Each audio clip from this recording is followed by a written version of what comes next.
This What's Working with Cam Marston podcast is brought to you by Stella Artois Beer.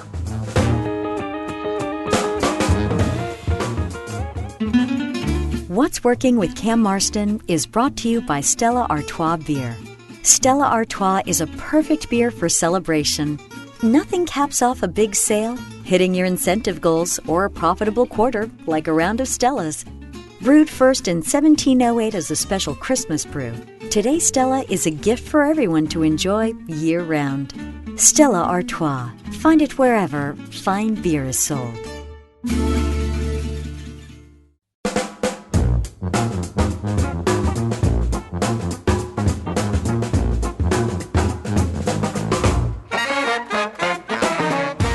Welcome, everyone, to another episode of What's Working. I'm Cam Marston. Thank you for joining us this Wednesday evening as we talk about the issues that are important to the businesses out there today.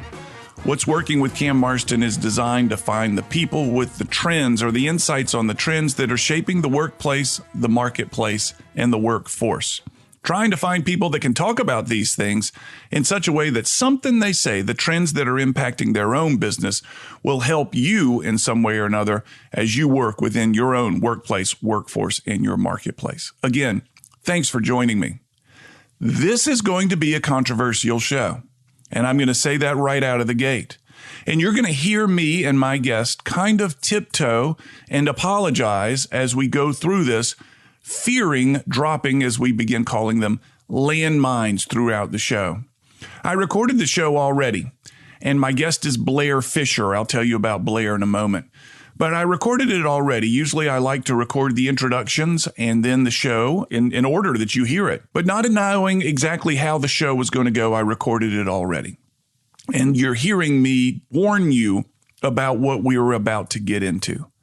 Here are the details. There is a crisis in young male education. They are falling behind at a much more rapid rate than females. And it's not driven by ethnicities or minorities or anything like that. It's across the board. The boys aren't learning. The boys aren't performing. And I heard this the other day when I had John Hoyle with the Alabama School of Math and Science say, somewhat in an offhand comment, we are doing well, we've got a student enrollment of this and that and this and that, but we'd sure like more boys to attend our school. Well, I'm going to relate as we get into the content after this next break, something that I saw at my own children's school, which emphasized the same point. The girls were doing so much better than the boys. And it alarmed me. What's going on out there? Now, for a long time, I've worked with my financial services clients to say, I think the future of wealth building is in the female. And if you've got, let's say, an hour's time to network, spend 70% of that hour focusing on young females versus young males. They're doing the things needed to save money and to build affluence at a younger age. And we'll get into that again in a moment in a different way. But we're seeing a really shocking lack of aggressiveness towards academics in the male population, not in Mobile, not in the school where my kids attend, but across the nation. And we're going to talk about what this is and why it is and where it's come from and all this kind of stuff with Blair Fisher in a moment, and I'll give you a little bit more detail about him. The reason this is significant for this show is obvious. These kids, these young men, and currently, adults, this has been going on for 20 some odd years, are in the workplace, showing a lack of aggression towards academics and are being passed by their female colleagues and counterparts. And let me be clear, and this is why this show can lean towards controversy. My intent is not to make the male superior or wonder why the male is no longer superior. My intent is not to diminish the efforts of the females, by no means. My hope is that the pendulum is centered so that when we see the kids going off to college or whatever it may be, half of them are male and half are female, because it's skewing way, way towards the females right now.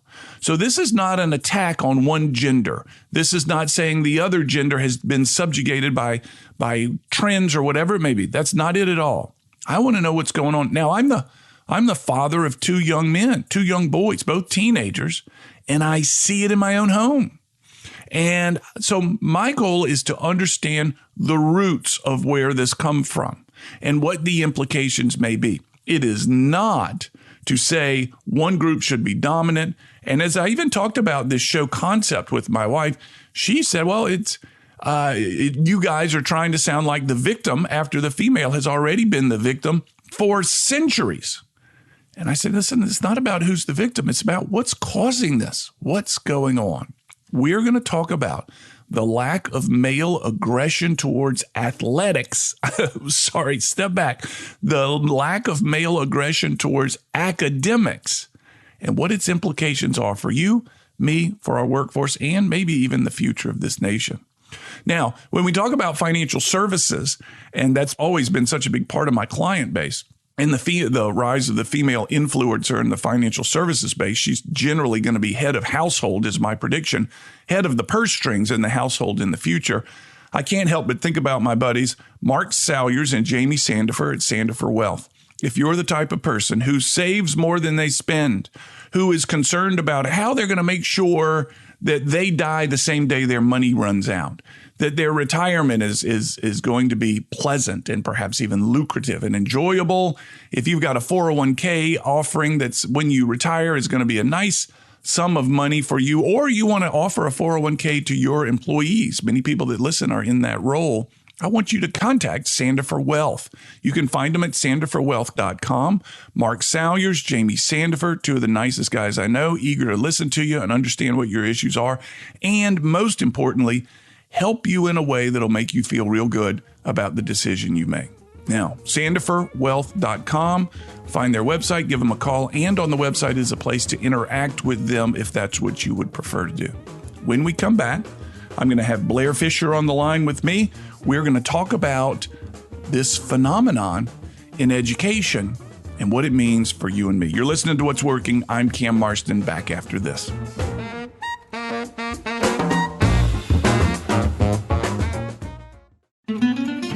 What's Working with Cam Marston is brought to you by Stella Artois Beer. Now offering the purchase of the Stella Artois Chalice, a beautiful stemmed glass with the Stella logo. The purchase of each Stella Artois Chalice provides 5 years of clean water for someone in one of 13 developing countries around the world. Learn more at stellaartois.com. Stella Artois. Find it wherever fine beer is sold.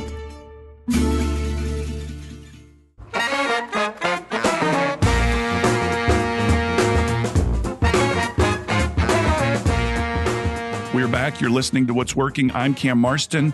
I'm in the studio with Blair Fisher. Blair is the head of school at St. Paul's Episcopal School here in Mobile. However, the topic today is not St. Paul's. It's education trends, particularly the impact on young men and ultimately older men as they move through education and into the marketplace. Blair, thank you for your time. Welcome to What's Working. Happy to be here, Cam. Thanks. So when you and I were together watching the awards day, and I don't know the numbers exactly, but I bet it was an 11 or 12 to 1 female getting an award to male getting award. And I looked at you after that event and said, what's going on here? I'm not suggesting that the boys need an easier path, but I've never seen it weighted so heavily towards the females. Let's start there. What's going on here? Sure. Well, first, thanks for having me on, Cam. I very much appreciate the chance to chat. This is a huge topic, and I think something that's really important nationally, as we work into the years ahead, is what is in many ways is becoming to be called the crisis in boys' education and just boys in general. So what you saw and what became the catalyst for this conversation today, I guess, or from your end, is the fact that girls, which is terrific, are doing really, really well in education, and all the way from pre-K all the way through college and postgraduate education, and the boys really are struggling in many ways. What you saw was just a sample of what a bigger trend that you see nationally around the country and has been going on for many years, which is that girls are thriving in the educational scene and that boys are really struggling. Why? I want to tell it through a narrative, through a story. So you've brought data. I'm interested in digging into that data and showing what it reflects. But I want to talk also about the implications of this further on. So let's begin with and we'll just pick an age. A kid comes in, a boy comes into preschool. What is he going to see? And is that where this problem begins? Well, the first I want to say is what I'm going to relate. These are broad trends, and that there are. I'm speaking in generalities because every situation is unique, of course. But the data, when you look at it, it is very clear. The single biggest factor that'll determine not only how well that child the boy is likely to do in school, even before he hits school, is does he have are there strong positive male role models in his or her life? Typically a father, but if not a father in the home, then having good male role modeling around is crucial for male development and female development too, truthfully. So I do want to say before I start that there's no bashing here or anything.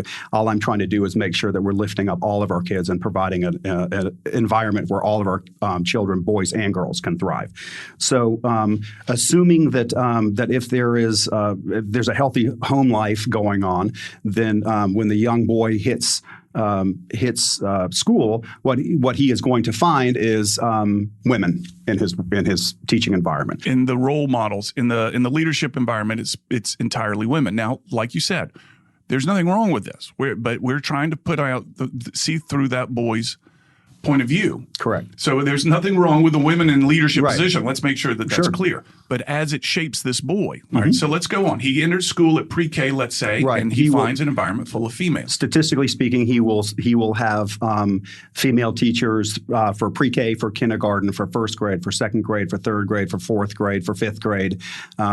He will typically start to see some male teaching influences in middle school, and then in high school, the numbers tend to be more even. More 40-60 male female, and then on from there. But and again, there's nothing wrong with it except that that being in a feminized environment, and I know that there's landmines all over the place here. But I'm trying to speak what the data says. Sure. Which the environment that in a typical educational institution is set for, and it's a natural thing.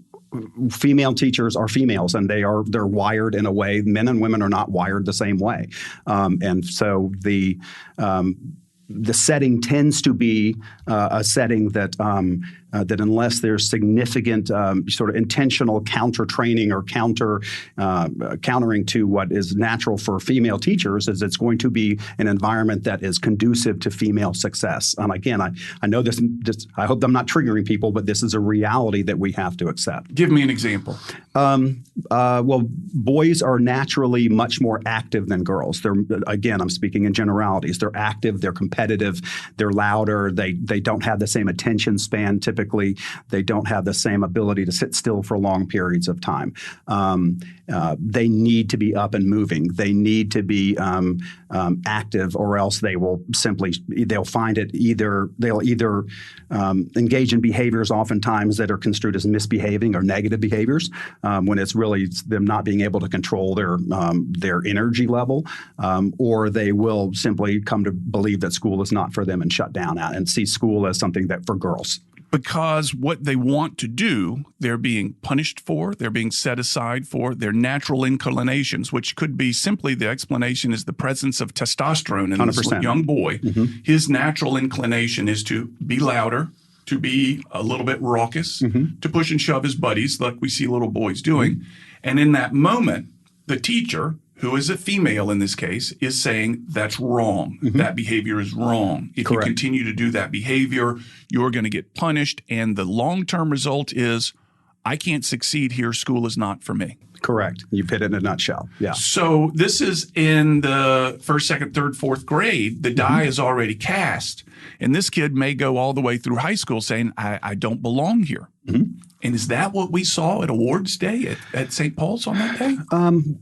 I think that what you see is girls mature earlier than boys do. This is a multivariate issue, right? There's no single factor at play. But girls also mature earlier than boys. That's just a fact. They are able to typically maintain attention for longer periods of time than boys. They're able to sit and do the type of behaviors that are rewarded by by typical teachers better than boys are. They also tend to want to please more on average. A girl is more pleasing oriented than a boy is for the people in her life or the authority figures in her life. All of these tend to combine into an area where the classroom environment tends to be conducive to female success. The teachers tend to be reward more female typical behavior. And the girls, because they are more mature in the first place, tend to be able to see further down the road as far as the impact their behaviors have now on what their future might be. My goodness, you've just described my household. We've got two boys and two girls, and that's exactly the household there. So if the teachers are aware of this, I can easily imagine a female teacher saying, yeah, I hear you, but I can't let this class go crazy. I've got to maintain some sense of control. And while they may logically understand this, I can certainly see some pushback to a teacher who's being advised, let the boys push and shove and be loud and disrupt and be messy. And they say, absolutely not. That's not what success looks like to me. Right. So as a position of influence, as the head of school, you've got to probably deliver this message to an audience that says, no, I hear you, but that's not the way I run my show. Well, structurally, what you have to do is you can either work with the nature of the children in front of you or against the nature of the children in front of you. And so it does not take huge alterations in a schedule in order to create an environment where boys can be successful. There are the importance of recess or allowing kids to get up and move around on a regular basis is crucial. Really, what I try to relate to teachers is that, I say this sort of semi-tongue-in-cheek, but with a layer of grain of truth behind it, is boys are not defective girls. They're different than girls. Yeah. And so if you have a class of boys and girls in front of you, then it's your responsibility as a teacher to recognize the differences structurally that exist in between males and females from a hormonal and a developmental aspect. And if you are a caring, loving adult who cares about the success of all your children, you set your classroom in a way that is designed structurally to allow the boys to have what they need in order to thrive. There are a couple of instances, as my wife and I were talking about this conversation last night, where we can remember our sons being in classes with teachers who got the boys. And my wife said she stepped into one of those classes today and said, this place is chaos. However, those boys thrived in there. Their grades were. The teachers did not lower the tests or anything like that so the boys could succeed. The boys stepped up to the challenges in those environments. Another one of the teachers, my wife reminded me, could read the room with expertise and say, all right, everybody up, dance party, and allow these kids to move, and would sit them back down, regain their attention, and it would go back on again. Quickly before the break, in a minute, tell the story that you told me about your wife, who's also an educator, who realized something was going on. So my wife and I taught at a school called the Walker School in suburban Atlanta many years ago. And she was a math teacher, and Walker had single gender math classes at the middle school level. So they had all boys or all girls math classes. Obviously, my wife is a woman, and she had an all boy math class, and they were bonking off each other. They were constantly up and down. They were driving her crazy. She was always telling him to sit down, to be quiet. It was driving her nuts because she felt like the class was out of control. Then she realized that their math grades were higher than the all-girl math class that sat quietly, and they were thriving when she allowed them to be active.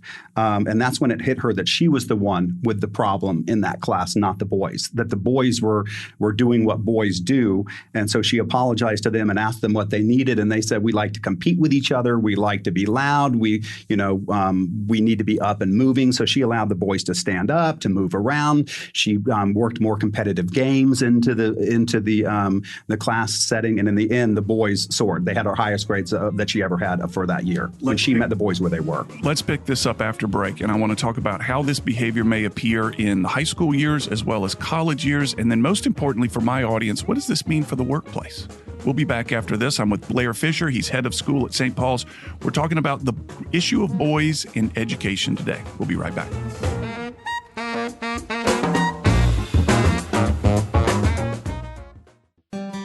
Hi, I'm David Nelson, brewmaster and owner of Braided River Brewing in downtown Mobile. We make drinkable, flavorful craft beer perfect for life on the Gulf Coast. So pick up one of our six-packs before your next adventure or stop by our tap room for a relaxing afternoon with friends. Follow us on social media for the latest beer releases and events, and ask for a Braided River at your favorite bars and restaurants. Thanks for your support. We look forward to sharing our beers with you.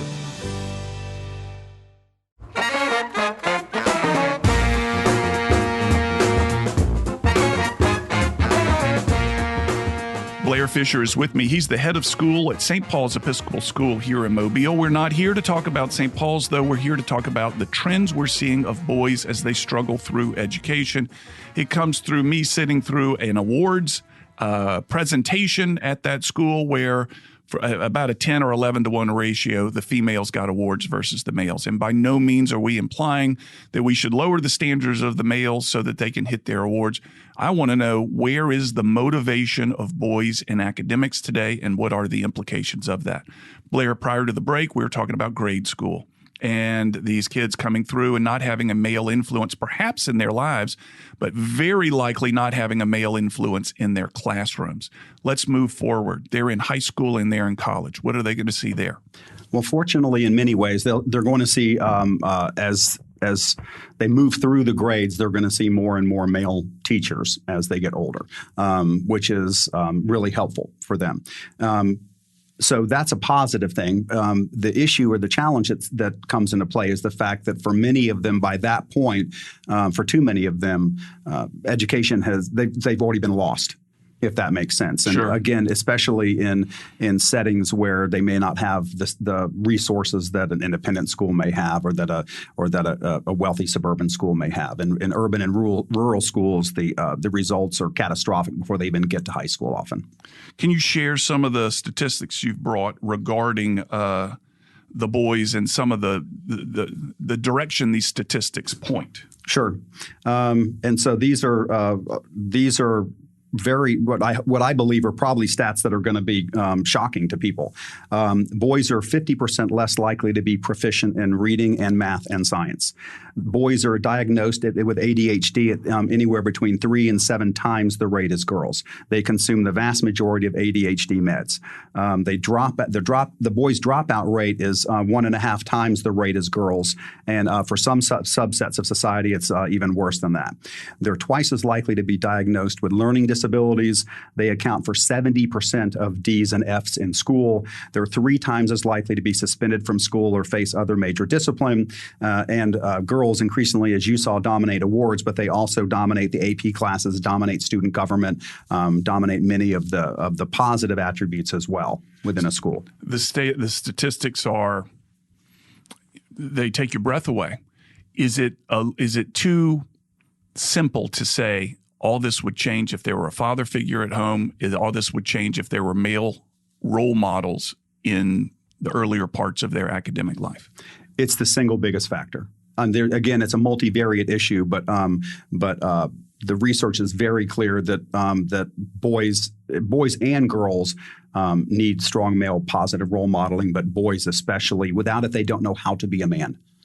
A mother cannot teach her child how to be a man, how to be a good man, how to be a positive male. That's something that they're not equipped to do. It's just like a father. Fathers are crucially important. And again, I know that I'm stepping on a lot of trip mines here, but I can't not speak for boys because I'm the father of 2 sons myself. I'm an educator who cares about boys and girls. I don't want in any way to take away from girls' education, but boys. The concept that education is somehow failing girls right now, it's not the case. It is females are very successful in school right now as compared to boys, and so I'm trying to find a both and, not an either or. So let's move into high school. These boys are in high school. They are now getting some exposure to male role models, whether it be coaches or teachers or all of the above. But your comment was at this point, they may be lost.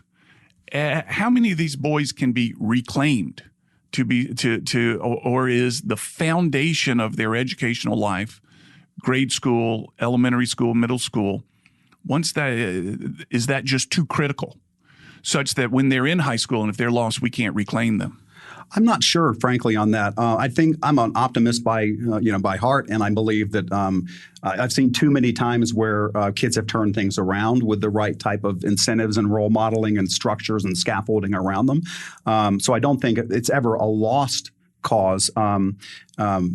But I think that the further they go through their education, not feeling like successful or not feeling like school is for them, the numbers increase of the quitters increase more and more.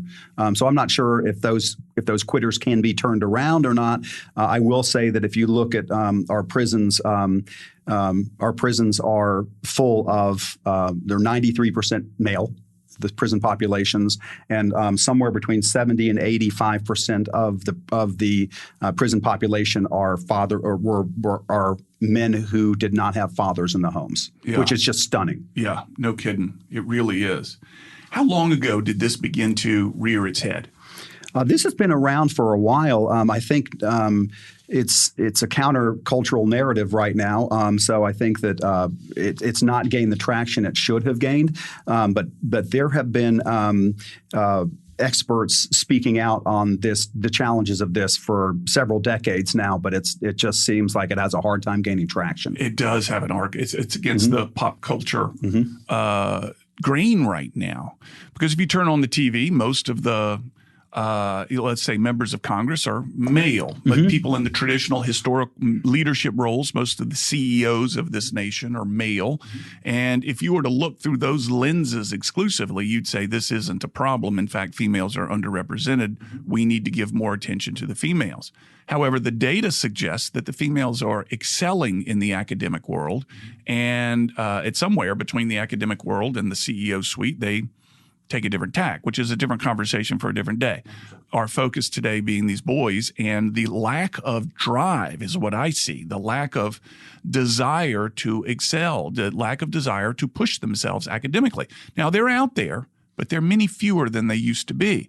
I cite a statistic in my presentations, which are largely, many of them are to financial advisors, and they say, what's the future look like? And I say, it's going to be female dominated in affluence building, because all the behaviors of affluence building today are largely being captured and reflected back by the female population and not the male. So let's move on into the conversation to say, all right, so fewer of them are, is it logical to say fewer of them are going to college? Oh, yeah. Let me pull up my one stat here that I thought was really interesting. So here's in higher education. In 1970, the percentage of college freshmen that were male were 58% male and 42% female.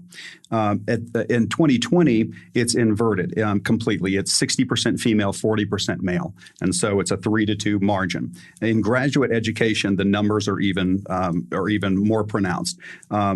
Graduates, so for master's in college or master's and doctoral level degree programs, it's now it's projected that by 2030, in 2020, it's 62% female, 38% male. By 2030, if the trend lines hold, it'll be 2/3, literally 67 to 33. So there will be literally twice as many females coming out with advanced degrees than males. And again, what we want to see is the pendulum set in the middle. Ideally, what we want to have a system in place where people can thrive in whatever their dreams are, that they can find ways to find meaning and value in their life and contribute and be happy and productive members of society. There's other issues that come into play, obviously, with globalization and automation and artificial intelligence.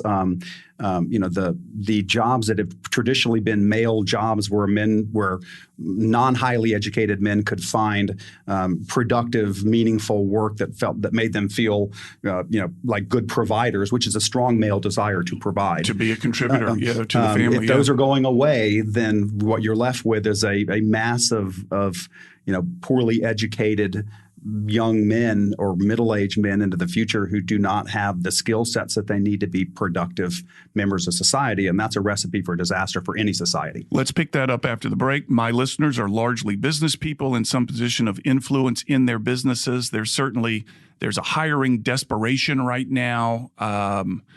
And I would suspect many of them are out there saying, we have historically hired men. We're now trying to find anybody we can. What do we need to know? Let's draw this narrative into the next chapter of this young man's life on the other side of college when we get back from break.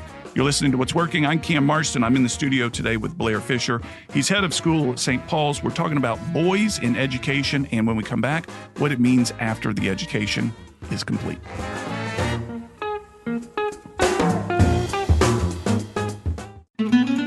What's Working with Cam Marston is brought to you by Stella Artois Beer. Stella Artois is a perfect beer for celebration. Nothing caps off a big sale, hitting your incentive goals, or a profitable quarter like a round of Stella's. Brewed first in 1708 as a special Christmas brew, today Stella is a gift for everyone to enjoy year-round. Stella Artois. Find it wherever fine beer is sold. Hey, this is Cam.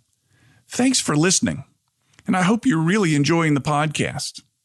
Do me a favor and search for Cam Marston on your social media outlets and like us or follow us or whatever is the right thing to do.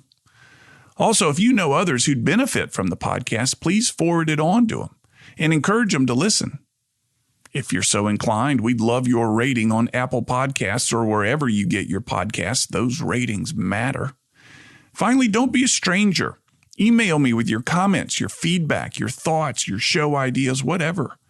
Cam, C-A-M, at cammarston.com. I'd love to hear from you. Again, thank you very much for listening. Now, back to the show.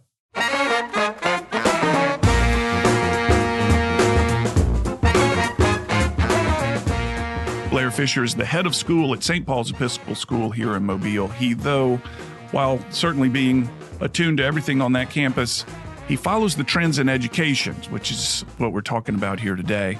And what we're seeing is the drop-off of, and this is my term, not his, the aggressiveness of boys in school. And our conversation has touched on elementary to high school, and now we're going to pick up on what this means for our society once that boy is now trying to enter the workforce. Blair, what does this kid look like now? What is his motivations? How does he see the world? And what does this mean for the workplace? There's a saying that a lot of young men are stuck in guy land, which is somewhere like a gray zone between child and adult where they're not fully adultified. Peter Pandemonium? Sure. Adultolescence? There's a lot of terms I've heard for it. Yeah. That's the basement, the failure to launch syndrome, the young man, the 20-something still living at home in the basement video gaming without motivation, without a direction in life, without a sense of a plan in life, just sort of floating through life, passing time in a sad kind of broken sort of way. And that's the rudderless young man is actually a really dangerous thing for a society. And they're not as uncommon as we may think. In fact, it was one of my neighbors several years ago who said, we told our son that he had to move out and he's got to get a job. And he said, well, I'm just going to sleep in my car in the park. And the parents said, once he said that, we thought, well, we can't kick him out if that's his motivation. Their concern was, how do we get this kid launched? Right. And this is going on out there. Much more widespread than people think. So let's pick it up. So he's living in the basement, is a rudderless child. He's in guy land. He's in Peter Pandemonium. He's going to find a job. Is he not going to find a job? Is he going to find a spouse who may be very well much more educated than him? Is the spouse going to have any interest in this guy? No. Well,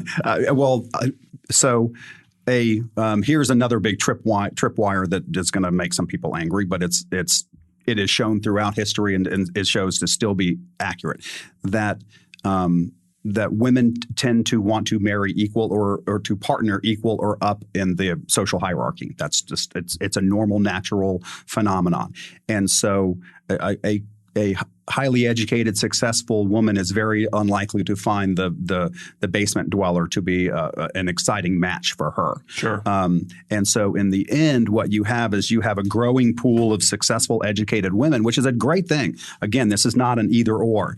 But what they find is a smaller and projecting forward, they will have a smaller and smaller pool of acceptable men, to whom to partner with. And you actually are starting to see this reflected in the data, where a third of all young women between the ages of 20 and 29, a third say they're not even sure if they want to have children. Many of about the same number say they're not even sure if they ever want to get married. Well, this has, the nuclear family is the building block for a stable society. And so again, I look at it from an education standpoint. The role of education is to help create, the building blocks, the individuals for whom a functional society can be built upon. And to pass forward education, but also to continue to elevate the nation. That's the goal of education. And we're not doing a good job nationally in many different ways in that regard. But from a future pair bonding or a future generational health, workplace health, overall societal economic health, the trend lines are not good if we don't get if we don't figure out how to address the boy crisis. The boy crisis. And again, folks, it's not that we are discriminating against the females. There's an underpinning to society, which is a healthy male, just like there's an underpinning society to the healthy female, and we're finding that those healthy males are getting harder and harder to find. So this young man, at what point, Blair, does he say it's unfair? Or whatever his cry is, this is unfair.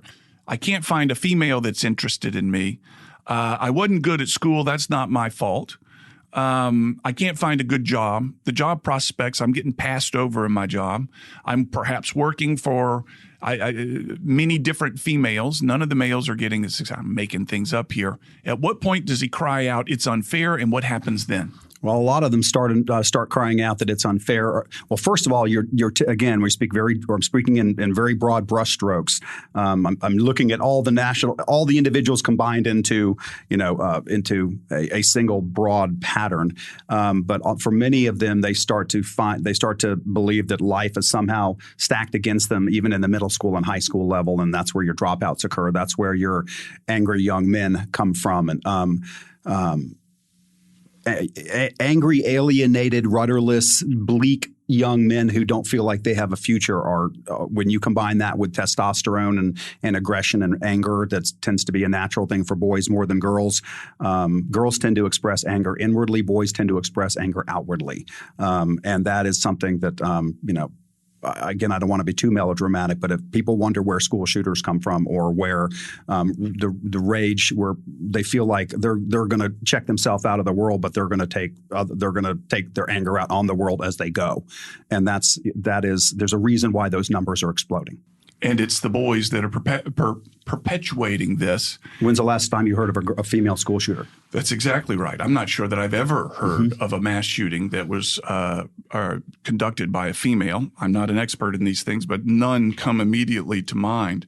And is it too oversimplifying things to say that the common element of these young men who have reached this crisis point and are taking it out in their workplace, the recipe is the same for each one of them? It's overwhelmingly again and again and again and again and again, when they look at the background of the individual involved, again and again and again, you see lack of positive, strong male role modeling. It is probably the determining factor in 90% of them. I heard in California, for example, in the last 20 years, 25 years, they've built 18 new prisons. One university, 18 prisons. The male population, prison population in California, as one example, has increased by 700% in the last 2 decades. And it mirrors almost exactly the rise of fatherless homes.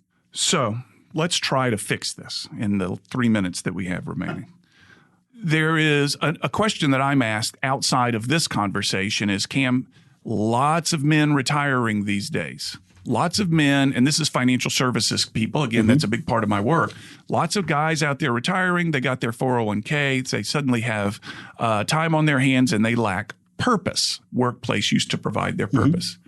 Is it oversimplifying to say, hey, maybe we can get some of these retirees, these male retirees, to somehow enter the school system? My suspicion is there would be an outcry for some reason that these men are being allowed into the school system without an education degree, without having paid their dues.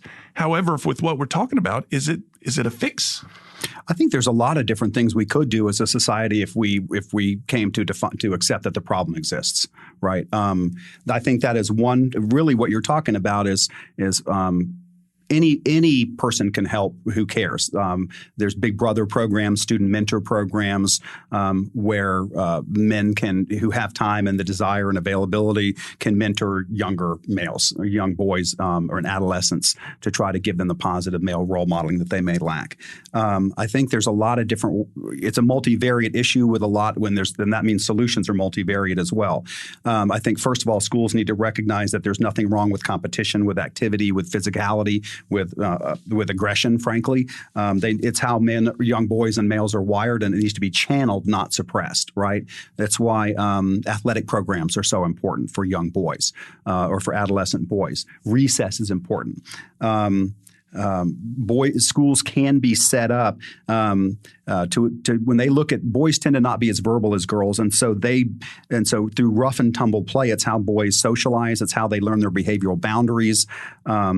Classrooms should be set up where there's active time built into the classroom on a regular basis. We need more men in education. That is a huge aspect of I don't know whether that's socially that governmental programs or universities actually find ways to incentivize men to consider an education degree or to get into the education field through the financial incentives. A fascinating thing that I read a statistic that black boys, if a black boy has a black male teacher at any point during their career, their dropout rates are cut by like 2/3. Wow. Like just one in their career, in their Black boy education with a career. black male teacher. Yeah, one with a black teacher in general that shows that education can be for someone like him. Their dropout rates cut significantly by almost half. But if it's a black male teacher, it cuts by 2/3. I think single gender classes some of the time could be something that's considered. Educating female teachers on typical boy behavior and expecting them to set that up for success. There is a ton of different things. And bluntly, we should be doing everything we can to encourage two-parent households, not one-parent households. Real quick, we're out of time, but I want to hear your thoughts on if you could say something to employers. What do they need to know? That's a tough one. I hadn't really thought of that.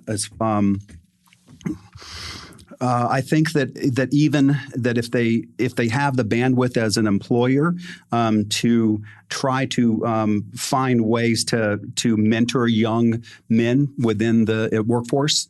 Whether that's an older male, successful male within the workforce, someone where they can find ways to help young men figure out how to be successful and how to give them guidance. I think helping them develop a structured success plan. There's a great program out there called self-authoring, where and it's good for men and women, by the way, as you write your life ahead of time, what you want your life to look like, and you write of the life you're running towards, but you also write what life would look like if you're not doing what you need to be doing and running away, sort of running towards the heaven that you're after in your life as close as you can get it, but also running away from the hell that you can create if you don't. Yeah. And so self-authoring programs are really valuable, I think, as well. Really within the workplace is trying to find mentors for young men and helping them find out how to be successful. What does positive masculinity look like? What does it look like to have a plan in life? That's what comes to my mind at the top of my head. You're the father of two boys. I'm the father of two boys and two girls, and this is an issue that has caught my attention that I intend to pursue in some way or another to see what's going on out there. Thank you very much, Blair. You're welcome. Thanks for having me on, Ken. Blair's the head of school at St. Paul's. We're talking about trends in education. We'll be right back after this break with final comments.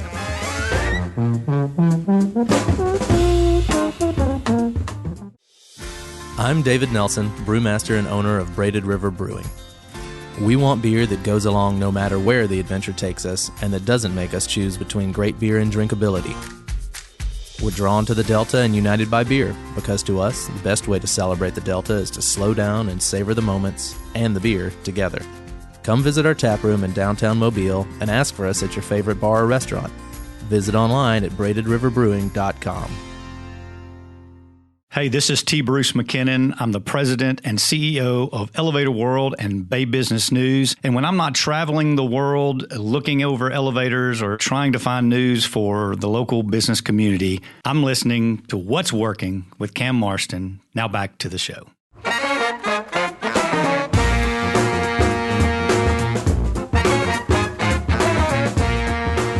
On the line with me is Natalie Franklin of the Community Foundation of South Alabama. Natalie, prime meeting space is hard to find. Tell me what you guys got going on.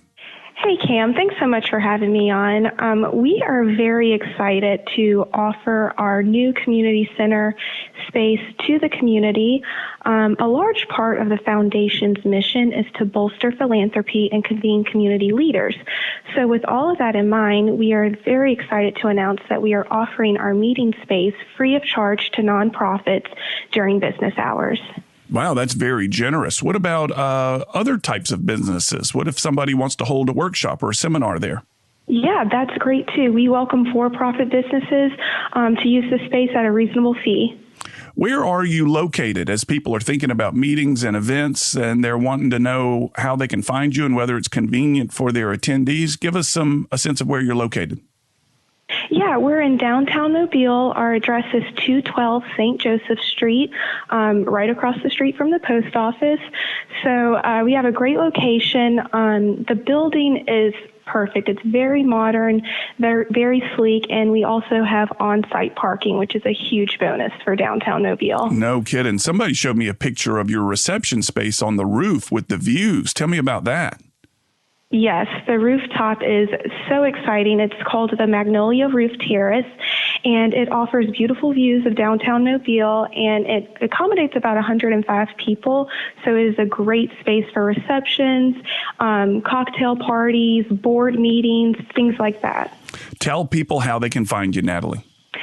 Just go to our website. It's www.communityfoundationsa.org. You'll see all the information on there. My email address is on there. So if anyone's interested in using the space, please reach out to us. We're very excited. We want the community using this space. www.communityfoundationsa for SouthAlabama.org. And from there, they can find you. Thanks, Natalie. Appreciate you offering that to the public. Yeah, no problem. Thanks for the opportunity, Cam.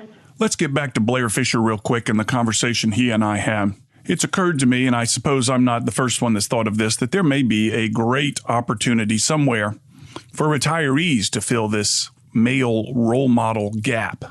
One of the things that I've learned in my work for my financial services clients as they begin to discuss retirement with their clients is that there needs to be a purpose as particularly males move into retirement. They need to have a purpose, a goal, a mission, something that drives them. There's only so much golf you can play. There's only so much travel you can do before you need a purpose to drive you. And being that positive male role model in the lives of so many youth could be it. For businesses out there that are listening, that are thinking, hey, maybe we should give back to our community somehow. What do we do? How about figuring out this role model thing? Exposing your male employee base to some of the kids that need this type of influence. I've been shocked by the number of them that need it. The significance of having this positive male role model in the life of this kid manifests itself when they become an adult. I hope it's something that you'll consider out there if you're thinking about giving back. It's a real problem, and it concerns me. That will wrap us up for this week, everybody. Find the show on whatsworkingcam.com. That's where you'll find the podcast. You can check me out on social media. Search for Cam Marston. I'm on Twitter. I'm on Facebook. I'm on Instagram. I have a TikTok account, but it's sad. Very, very sad. However, I wanted to claim the name. You can send us information, suggest guests, etc. Cam, C-A-M, at cammarston.com. Always enjoy hearing from you. If you subscribe through Apple Podcasts, please go to that site and rate the show. That stuff helps. Show is produced by John Thompson with Eyeon Digital, E-Y-E-O-N Digital. He's worth checking out. Goodness knows he's a great ally of mine, and we couldn't do it without him. That's it, folks. Have a good week.